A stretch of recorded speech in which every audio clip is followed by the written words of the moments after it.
a heavily pregnant young woman steps into a dark car on a rural Michigan road and vanishes. Weeks later, searchers find a body in the forest, and social media explodes with claims about a missing baby. Tonight we are talking about the disappearance of Rebecca K. Park, and what we truly know versus viral rumor. My name is Tim B., and welcome to True Crime Animator Studio.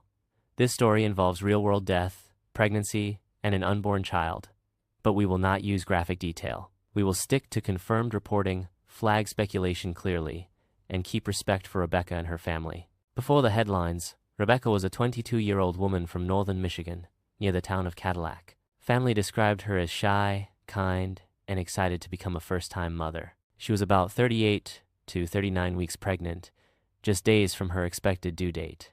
Rebecca was engaged to 43-year-old Richard Lee Fahler, who lived in the same area. Around this time, she was staying with her biological mother, Courtney Bartholomew, in Boon Township.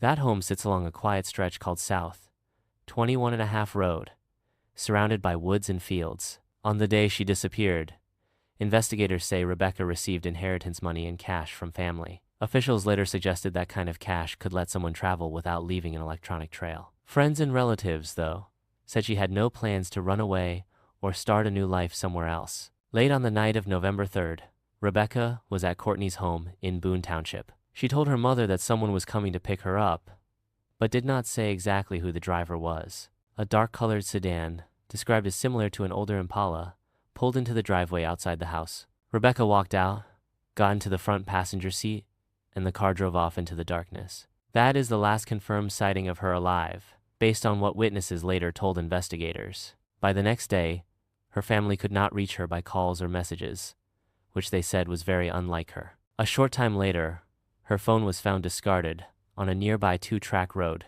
close to Courtney's home. On November 4th, her loved ones reported her missing to the Wexford County Sheriff's Office. Because Rebecca was near full-term pregnant, authorities quickly labeled her missing and endangered. Deputies and Michigan State Police organized searches around Boon Township and the Manistee National Forest. Volunteers joined the effort, walking ditches, fields, and forest roads, calling Rebecca's name through the trees. Local news stations covered the case, sharing interviews, maps, and photos of the missing young mother. Her fiancé Richard spoke to reporters, saying he just wanted Rebecca and their baby to be safe. Her adoptive mother, Stephanie Park, appeared visibly heartbroken as she pleaded for information on camera. As days passed with no trace, attention on TikTok and other platforms grew extremely intense.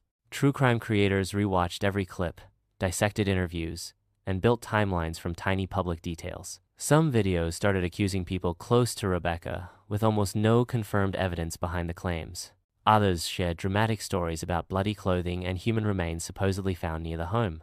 Those posts traveled faster than any official statement, and many viewers took them as proven fact. At a press conference, Sheriff Trent Taylor specifically said those graphic claims were false. He also warned that social media, harassment, and rumors were flooding his office and making the work harder. Investigators said they even delayed some updates because of the hostile online atmosphere around the case. So when you hear shocking details, it is crucial to ask who is confirming them and whether it is on record. While the rumor mill spun, searchers kept returning to the woods and back roads around Boon Township. Rebecca's due date in mid-November quietly passed, with no sign of her checking into any hospital. About 3 weeks after she vanished, a citizen search group headed back into the Manistee National Forest. Along a remote dirt road, Rebecca's family says searchers discovered a body near where she had gone missing. The area had reportedly been searched before, making the discovery even more unsettling for loved ones. Deputies secured the scene, and that evening Sheriff Taylor told reporters the body resembled Rebecca. He stressed that formal identification and answers would depend on the medical examiner's autopsy. Within days, family and local media reported that the body had been confirmed as Rebecca K. Park. Officials have not publicly released the cause or manner of her death, citing the ongoing investigation. They also have not confirmed whether she had given birth or what exactly happened to her unborn child. So when you see claims that say the baby was definitely missing or found, remember that is still unconfirmed. The very night the body was located, deputies arrested Rebecca's fiancé, Richard Lee Fahler. In the early hours that followed, they also arrested her younger sister, 21-year-old Kimberly Park. Online, many people jumped to say the murder case was solved and the villains were behind bars. But court records show something more limited and specific than the social media headlines suggested. Richard is currently charged with 2 counts of delivering methamphetamine as a habitual offender. Kimberly is charged with tampering with evidence, lying to police, and filing a false report about a felony. A district court judge set unusually high cash bonds for both, calling them risks if they were released. Importantly, neither has been charged with causing Rebecca's death or directly harming her unborn baby. Under the law, they are presumed innocent of every allegation until a jury or plea proves otherwise. For Rebecca's family, though, legal vocabulary does little to lessen the shock of losing a daughter. They are grieving not only Rebecca, but also the future they imagined for her child, whatever the truth is. So, what do we actually know in this case?